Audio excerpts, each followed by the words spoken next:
लोखंडी पाईप घेऊन जाणारा ट्रक उलटला, एक जखमी. धुळे. मुंबई आग्रा महामार्गावरील पारोळा चौफुलीवर आज पहाटे लोखंडी पाईप घेऊन जाणारा ट्रक चालकाचा ताबा सुटल्याने उलटला. या अपघातात ट्रक चालक, क्लीनरसह कॅबिनमधील काही जण दाबले गेल्याची भीती व्यक्त करण्यात येत होती. मात्र प्रत्यक्षात तेथे एक जण जखमी अवस्थेत सापडला.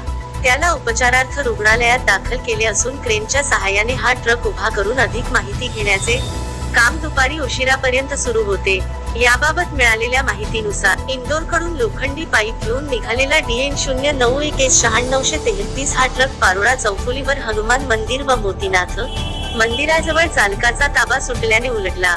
घटनेची माहिती मिळताच त्या भागात असलेले गृहरक्षक दलाचे जवान मधुकर सूर्यवंशी व अनिल फुलपगारे यांनी घटनास्थळी धाव घेतली. शिवाय आझादनगर पोलिसात खबर दिल्याने PSI भिकाजी पाटील, मनोहर पाटील, दगडू कोळी, सागर सोनवणे हे देखील घटनास्थळी दाखल झाले. अपघात स्थळावरून एका जखमीला बाहेर काढून पोलिसांनी रुग्णालयात उपचारासाठी हलविले आहे.